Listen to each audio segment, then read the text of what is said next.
Welcome to the Parent Guide to GCSE.com podcast. This is episode number 5. We are joined by 6 students who are now studying their A-levels, but they're here today to talk about their top tips for GCSE exam success. So first question, essentially, what was your favourite revision technique, or most effective revision technique, do you think?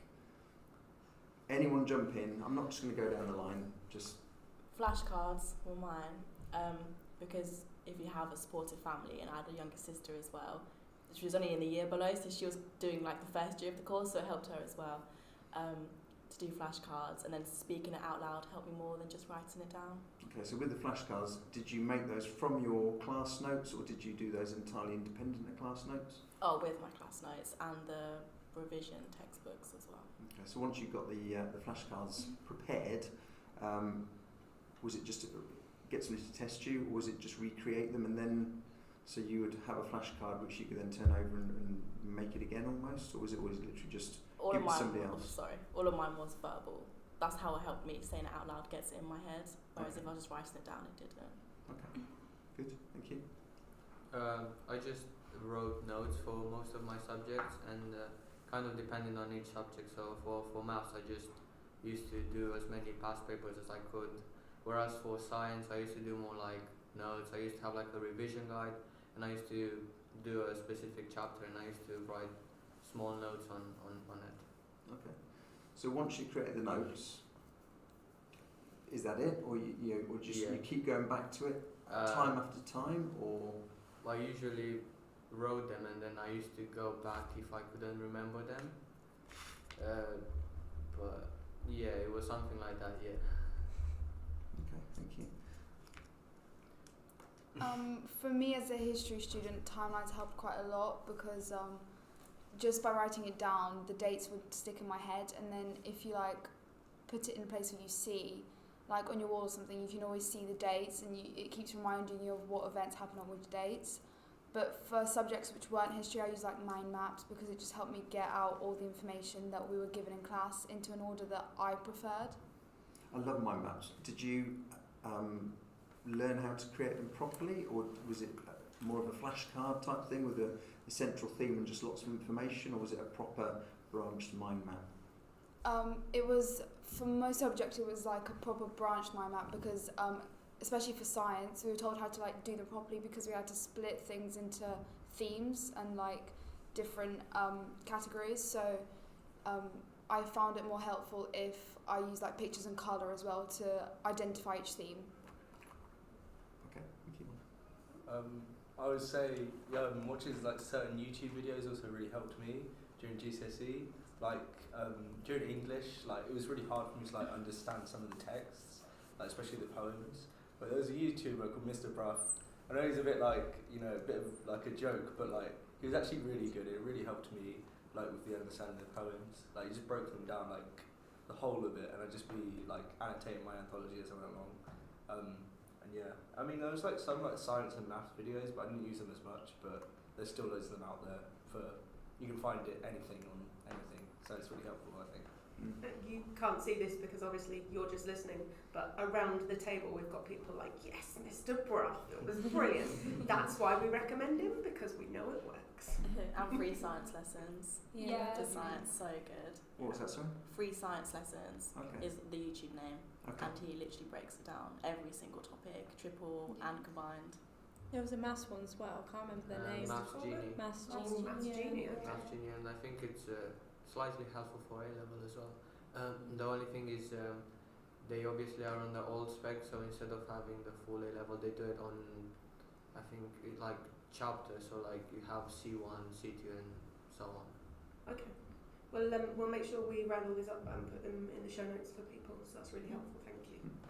And I've not heard those sites, so and really helpful, thank you. Okay, should we go to... So can you remember, like, GCSE year, when did you start revising properly? When did it become not just, I'm kind of doing my homework, my teacher said I ought to do a bit of revision, when did it become a proper, like, I'm going to start revising now? February. After February half. I know, I'm sorry. Like, when as in, like, I was revising, working the whole year. And we had so many mocks. So True. like we had to revise anyway. So I didn't not ever revise. Like I did hardcore revision for all of my mocks. It's worth saying at this point that Alita, I think we can use names, can't I we? think Fair we to can say. use these. She got amazing results. So the fact that you started in February means you could have got even more amazing results if you'd have. Guilt trip, poor girl. It's too late. I mean, But you I'm apologise, so saying- you know that you should have done something. You should have done it differently. sure. I don't know. I just feel like with A levels it's so different. Like you have to start now. But with GCSEs, I have like quite a good memory, and I feel like with GCSEs you just had to memorise things, whereas A levels it's all about actually you have to know it. Yeah, I'm I'm totally different. I can't remember anything. Like I'm a bit like Dory from Nemo. I remember I lose my memory a lot. So like when I had to do like homework, I had to see if I struggled with it a lot because then I wrote it down. So I used to have tabs on my books. So if I didn't understand it, I think it was like red, and then I did orange and then green. So then it just helped me. So when I finally understood it, I could just change it to a green, and that's what helped me with like my maths, because I could just go through my maths book and then go over it. And I think like with people who do struggle like with memory, you need to find your own kind of way, even if it's not like a normal way to revise, because I think I struggled with that a lot, because I tried to use flashcards, but then I'll probably get it right 1 minute and then I'll totally forget it the next minute. And then Sorry, we've all lost the plot because Paul has just got up to get himself a slice of cake. Very quietly. And I try to do like what everyone kind of suggested, like with my maps and everything. But it kind of just changes with the subject that you do, because it's how you remember it. It's how it's weird, because again, like what Alita said, I had a supportive like mum, so she always used to come up to my room like, "Do you need any help?" And I was like, "Yeah, sure, you can help me with this." But then I'll remember it 1 minute and then I'll just forget it the next. So I think that's something that people will struggle with as well. So February half term. I think it was somewhere after Easter. I can't really remember. I know I'm kind of the black sheep of the group. I'm the one that started really late, and I still somehow managed to get good grades, and I don't know how. But I think the thing is like Alita said, the revision was kind of ongoing, but it never was as serious as it got after like Easter time. Because before that, it was like I still have time. It's still a couple of months till my exam. But then you get to Easter and you realize, oh wait, it's actually in a couple of in a month, or maybe like 3-4 weeks. So like you after that you only start to realize that it's actually important, and that you need to start revising. Yeah. For me, it was sorry. No, you It was after November mocks, because I feel like that's when you really find out how you're doing and like what you need to really improve on, because it's like the second last set of mocks you do in year 11, and so that's when it like really hit me, like, oh, I need to work harder and like actually proper knuckle down and do all the revision. Were you disappointed with the mock results, or? No, but I knew I could do better. But most schools only do one set of mocks. Like our school is really good for that. Yeah, definitely. They don't give you a choice. Yeah. Like if you want to do well, you want to see a B or an A on that paper, you have to revise. I think as a school we're really lucky though, because they do kind of force us to do it, even though how much we hate it. We kind of look back on it, it's like, yeah, if we didn't have that, then I think we would have struggled a lot more than we did. So yeah. So one set of mocks you think is a better idea, basically? No, more sets of mocks. If you have more than one set though, you don't get the feedback. You don't have the time between the second set of mocks. You don't have time to do anything about the gaps in your knowledge. Yeah, but you do, because you have to revise. Yeah, I mean, if you had one set of mocks, you fluked it and you did really well, you might slack off a little bit and be like, oh yeah, you know, I'm fine. Whereas two, I think if you fluke one and you fail the other, like you're fully like set on getting what you got before. You know? Yeah, 3 is like a good number. We had 3. Yeah. We had 3 sets. Yeah, we had November, January, And then English, maths, and March. Did it take some of the fear out of doing the actual exams? It's like, Yeah. just another set of these again. Yeah, But I've done this good, before. yeah. Definitely. Yeah, Probably it went definitely. the other way around. You made more fear because they're coming, so you know. They're a reality check as well. Yeah, definitely. Yeah. See, for me, the fact that they were so ongoing helped just continue that loop of revision, not break it. Because I feel like if we just had one set of mocks, I would revise vigorously for those and then kind of slack. But because the mocks were so consistent, I revised consistently. But in terms of revising for my actual GCSEs, like, I would not advise anyone do this at all. My revision was very last minute for my actual GCSEs. I was very much a person who would just come home the day before and just read everything that I needed to know. Somehow it worked, but just don't do that. Like, don't, because even if you think it works for you, like, it takes a toll on your mental health. So use the mocks that you're given to, like, revise constantly. So do you wish you developed some better habits in year 11? Did year 12 hit you pretty hard when you suddenly couldn't do that anymore? I mean, it didn't really hit me, like, hard, because year 12 was still, year 13 is when you really feel it, but year 12 I just developed new revision habits, and now, like, I'm much better at planning my time around my revision. So that probably brings me on to my next question. Who had a revision plan? An actual, I mapped did. out plan? Yes. I did. Yes. No. Okay, everything. That's 5 out of 6. That's not bad. How did you build it, and how did you stick to it? We had sessions, didn't we? I think I remember having mine as a session. I think it was an open evening, like a kind of year 11 revision night, and they gave us the revision tables, and my mum forced me to make one, and she was like, well, you've got to have, like, maths 5 times a week, English 5 times a week, science 5 times a week, and then do, like, your different, like, 2 or 3 subjects where we fill the gaps, and then have, like, one day off where you didn't do anything. So I think I had, like, a Thursday off or something, just, like, past the middle of the week. So I think that helps. So with your maths, if we take that as Yeah. example, you've got 5 slots a week. Yeah. When you sat down to do your maths, what were you doing in that hour? Did you know which topic? So because I used the tabs, I used to go through the reds to try and make them oranges or greens, and then by the time I kind of finished, I kind of got either oranges or greens, or mostly greens and oranges. But I used to give my phone into my mum and stick on the radio, because even if I want to listen to music, I won't be distracted by my phone. So I think that's a good thing to do if you were going to revise. If you want to listen to music, just stick on the radio or something.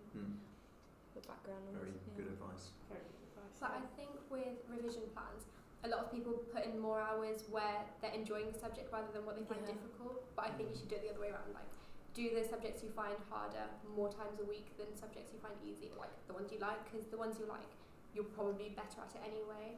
Yeah, I definitely didn't put physics down as many times as I wanted to, and people in here that probably know that I hated physics. I hated English, and I loved maths, and the only subject I actually did a lot was maths, because I remember my teacher said that by the end of the year I finished all the past papers for maths, and for English I revised 3 days before my exam. Did that work out for you, or? I passed. And that's what I wanted, because I knew I didn't like it, so every time I was in class I was doing the work, but obviously not to my full potential, because that dislike, I didn't like it, so that just brought everything down for me. You probably, you kind of need the motivation there to properly invest yourself in it, I guess. I mean, it's hard to find motivation though, isn't it? It's hard to find where you can sit down and say, right, I'm going to do it.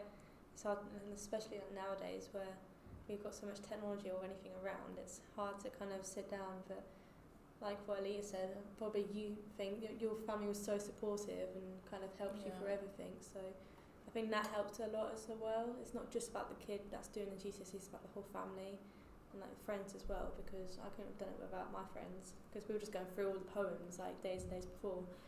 So quite a lot of group work as well. Oh yeah, verbal, yeah. So in terms of kind of motivating you to stick to your plan, what was the most useful thing in terms of? I feel like a really good thing to, like, let yourself and make yourself stick to the plan is, like, allow yourself to have things that you give yourself if you complete a certain number of, like, hours or a certain topic. So if you have a subject plan for that day or a specific topic, if you've done, like, say 40 minutes and you know you want to have a 20-minute break, reward yourself if you've done something with anything that you like. So like it could be food, it could be an activity that you like doing, it could be like 20 minutes of Netflix, like whatever you enjoy doing, reward yourself with that, but don't get carried away with it. So it's helpful if you have your parents like keep check on you, and you could give your phone in to your parents. But if, as I say, not every family is that supportive, so if you find your parents are like working or they're not there, then you could always like download apps on your phone that lock your phone for a certain number of minutes or hours. But yeah, just make sure that you give yourself rewards.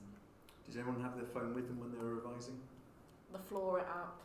Oh yeah, it's like an app. Is it the one that grows the plants? Those trees. Yeah. Or the longer you So leave it tells the you more you've forests. killed it if you use your phone or something like that. Yeah, so you can like If you choose a got certain that. amount of time. So I Yeah. usually do like 30 minutes, and then you do this world tour thing. It's gonna sound so nerdy, but yeah. And then you can actually plant real trees, so it's meant to be for the environment as well.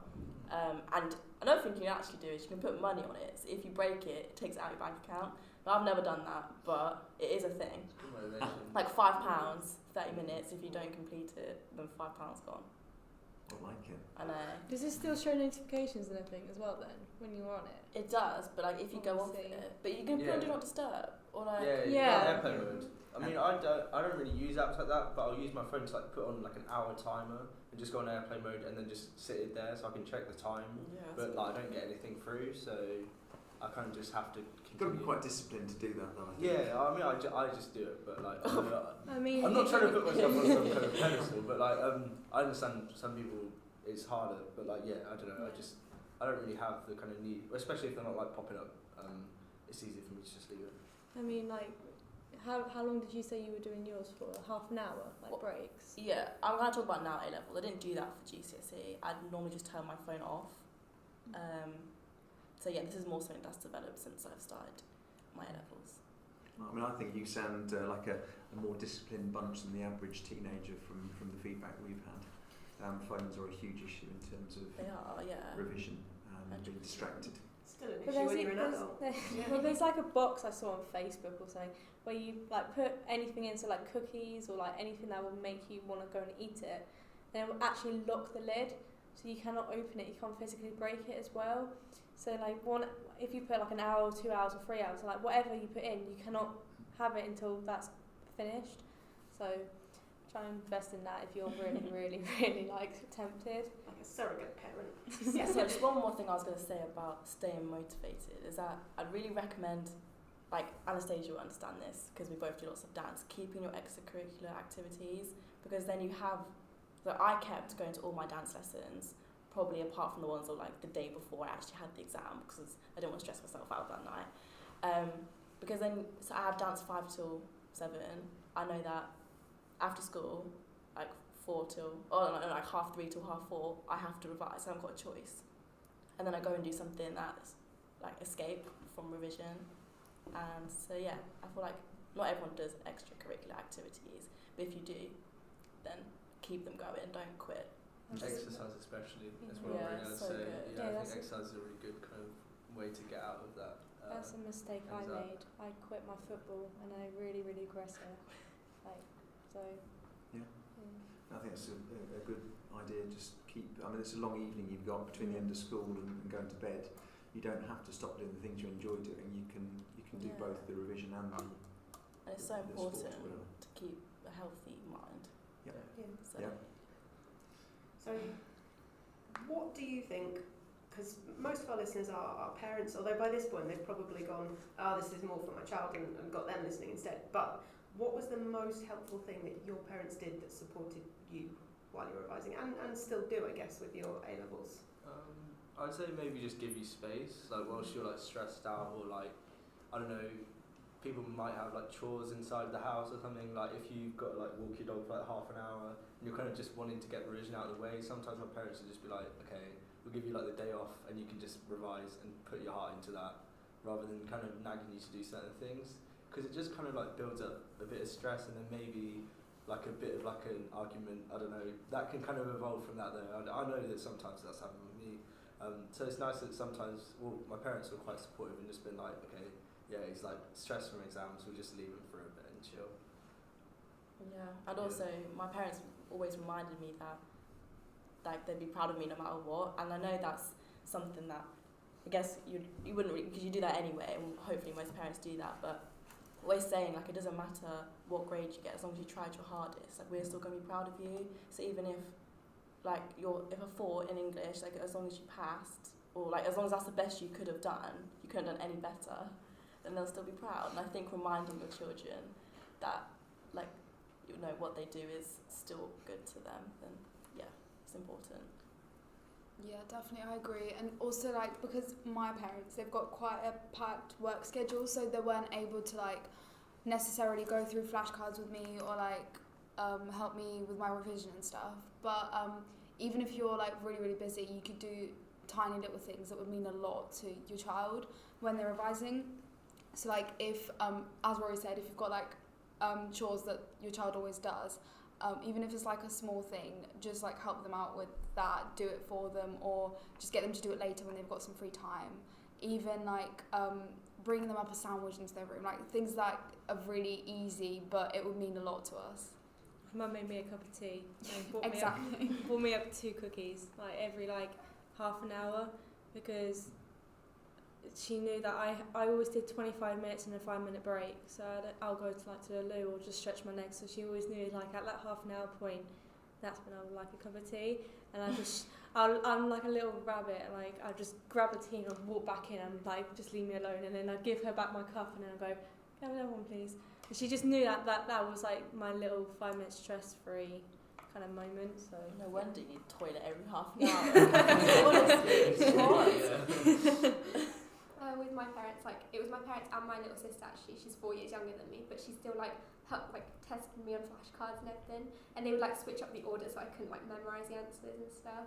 And then if I was stressed, they just like tell me jokes to make me laugh, which really helped. That's so so nice. Well. We're looking at Erie for something spectacular. He just shakes his head. I mean, I guess like Rory said, yes, they sometimes gave me space and like told me, no, that's fine, you can do this later, and they basically just allowed me to revise as much as I could, and that was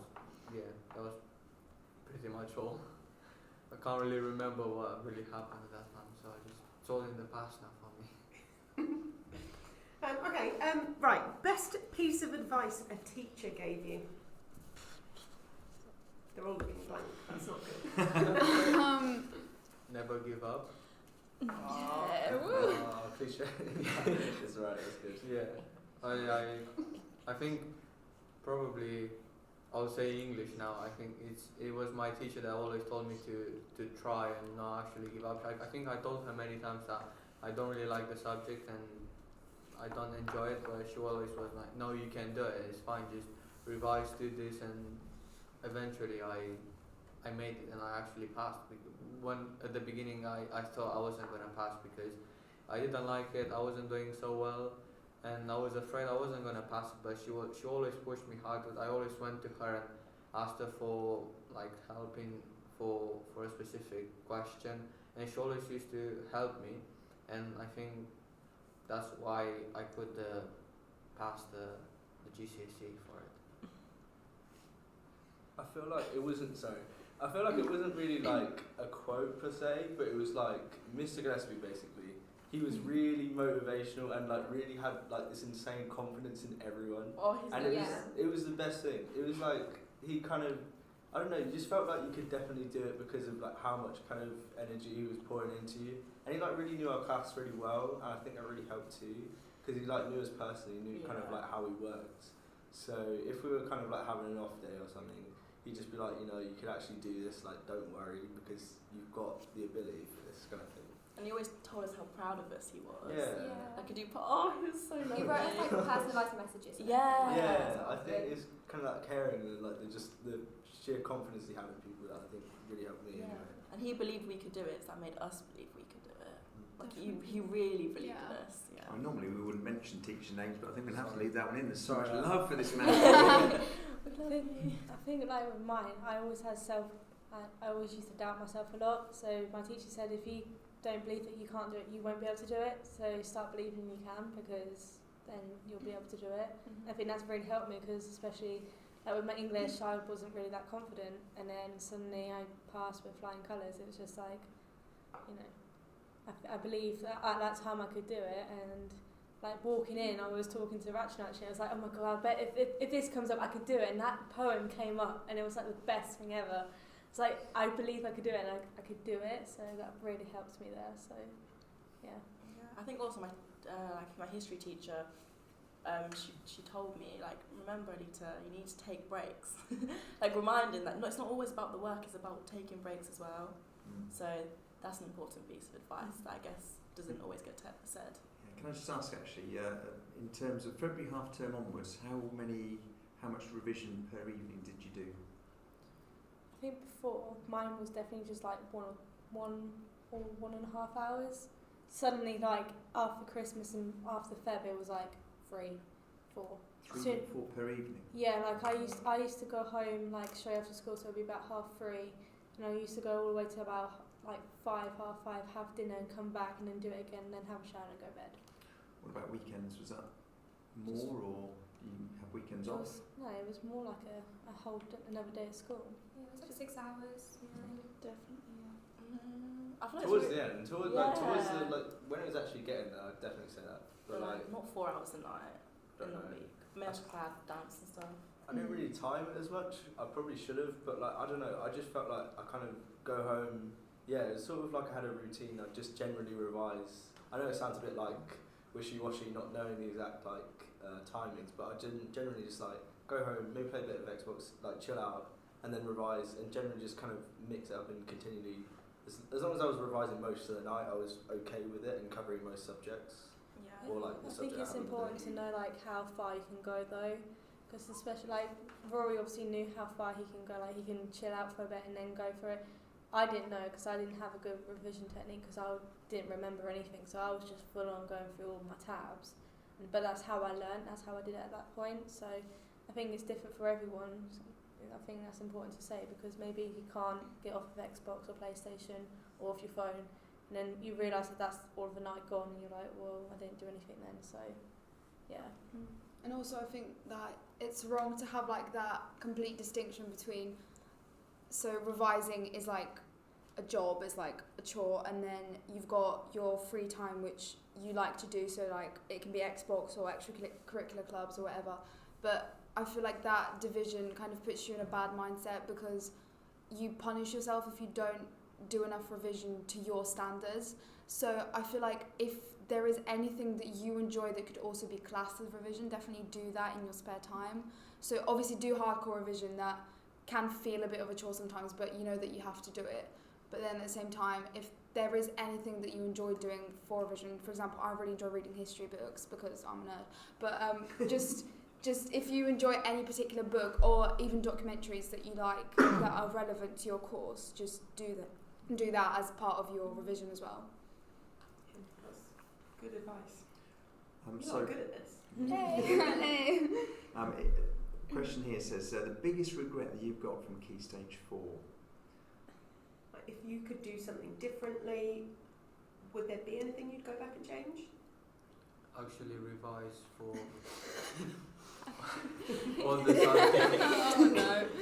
All the subjects properly, not only focus on your most favorite one, actually do the one that you actually hate, and because this way you can actually get a good grade overall, and rather than get really good grades on the subjects you like and then really bad grades on the subjects you don't like. So I'd probably, if I can go back, I'd probably revise for English as much as I revise for all my other subjects. I would start like full-on revision earlier. Like I know I started earlier than other people, but like still I'd start like at the start of year 11 maybe, even like not even leaving it till November. Mine's definitely like not having enough family time, because I always used to spend my time in my room, and my dad would never see me as he came home from work. He probably saw me at the dinner table, and that's it. I went to bed after I've said I finished, and I had a shower and I went to bed. So I think family time was quite important. That I kind of missed out. Kind of missed my brother kind of growing up a little bit. So yeah, I think like taking time out. So yeah.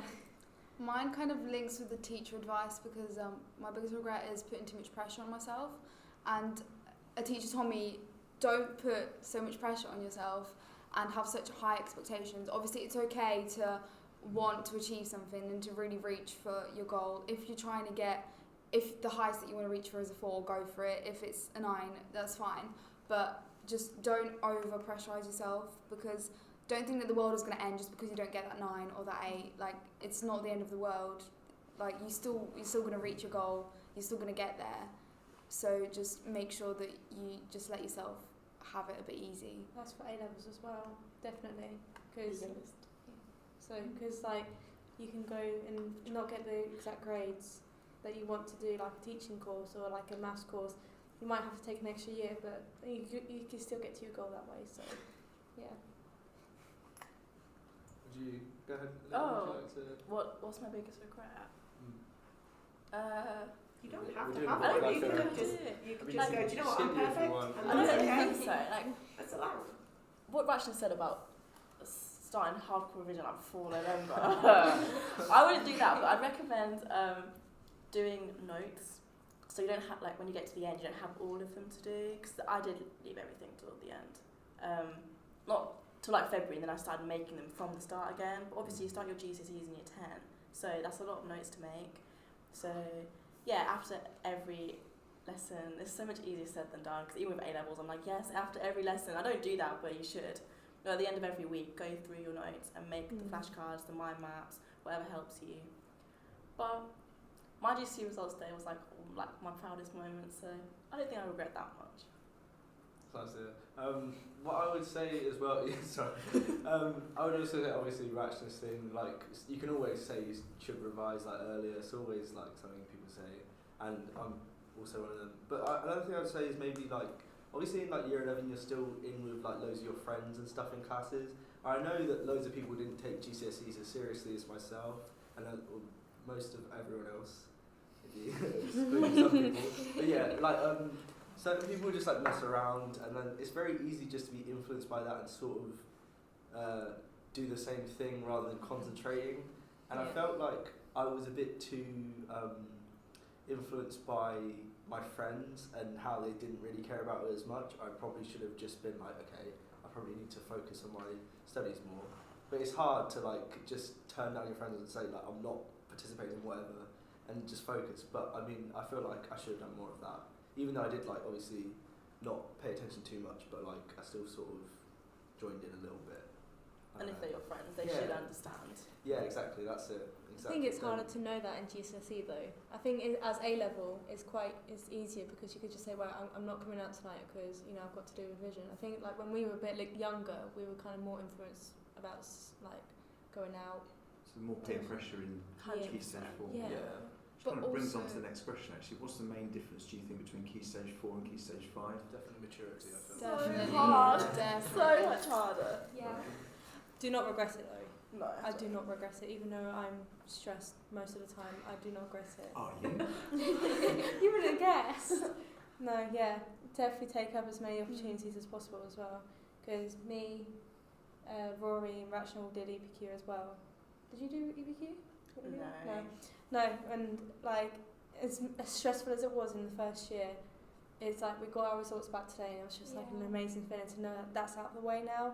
Yeah. And you got an extra thing. Even if you did forget to put it on your UCAS statement. we couldn't even. Oh no! Even put it on. I forgot to put it on. Wow. Yeah, don't do that. Yeah, don't do that. Make sure you check it before it gets sent. Definitely like the difference between GCSEs and A-levels are like your friends, I think, because you might have to change your friends group, but like you find out that everyone else is mature enough to kind of deal with it now. I think like I've been with the same group and we've all just been revising since, but we get like the little jokes in every now and again, but we are all kind of serious about it, and I think that's quite a nice feeling to have. So Yeah, definitely. GCSEs are such a good learning That's all right, experience. carry on. Such a good learning experience because, like, not only you but everyone around you matures, and those you can have completely different people that you surround yourself by after GCSEs, and although it's like, you can think about it as sad, but it's a really good thing because GCSEs sort of picks out all the people that were not mature enough or you don't need to surround yourself by. And you know at the end of GCSEs, when you go into A-levels, you know if you're surrounding yourself with the right people, because if you're telling them, for example now in year 13, if you're telling your friends that you need to revise, they'll understand. If you can like literally tell them anything and they will understand because they've been through that as well. It's like the independency of the A-levels as well, I think is a big thing. Like you can't just like rely on teachers to push you and get you to do like certain things, like recap topics that maybe a week on. Like you have to actively seek out that yourself. You can't just have like unless you get like tutors and stuff, but again that's like really expensive. But like just a lot more like independency A-levels. Yeah. Like a big thing is that you're studying subjects that you actually want to study. Like it does make a big difference. Like obviously you say in GCSE you work harder at the ones that you enjoy. Hopefully you enjoy all your A-level choices because you've chosen them. It's like getting through my GCSEs, my math GCSE for example, like I really don't like maths, but getting through it so I could do my A-levels and take the subjects that I wanted to is worth it. So just stick it out.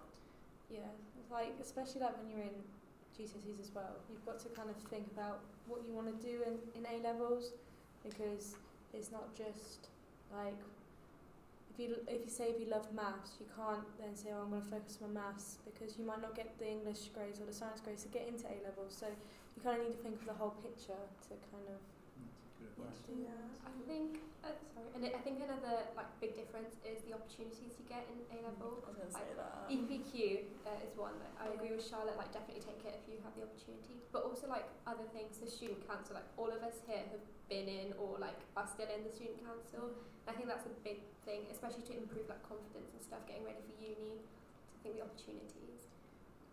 So what advice would you give to a year 11 student now? So we're recording this in sort of mid-January, which means they've still got plenty of time. If you had some year 11 students in front of you, Revise. Come on guys, you got this! You're a champ! I like generally, I would stick on a podcast and just listen to it, because you can't change it over, you can't skip to the next song or anything. Just listen to something that you know that you can listen to and not look at your phone or anything. If you were going to look at your phone and not lock it away, put on something that you know you cannot change.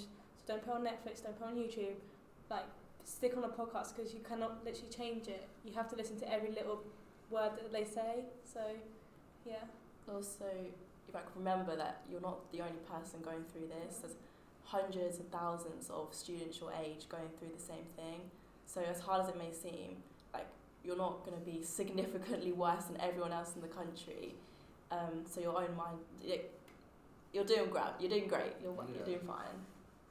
And also, like, if at this stage your teacher is like telling you that, oh, I bet you can achieve this grade or that grade, and you're thinking in your mind, there is no way I'm going to get that at the end of my GCSEs, don't doubt yourself, because your teacher knows you, they've seen your work, and if you're taking it as like, not a criticism, but if you're taking it as if, oh, now they want me to work twice as hard to get this grade, don't take it as a criticism, take it as a praise, take it as a thing that shows you that they believe in you, and like as motivation to work harder. But obviously don't overwork yourself just to get that grade, because I promise you, even if you don't get the grades that your teacher told you or hoped you would get, they're not going to be disappointed in you. You're not going to be any less of a student, or like literally no one is going to be mad at you for it.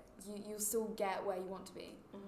Alternatively, if your grade, like target grade, is so much lower than what you think you can achieve, like don't listen to it. Like literally, like in English, we were all, like there was a lot of like, I don't know, I think our teacher was extra harsh on us, so I think in the end it was quite a good thing, but like we were all kind of expecting maybe 6s or 7s, and a lot of us pulled out like really good grades because of it.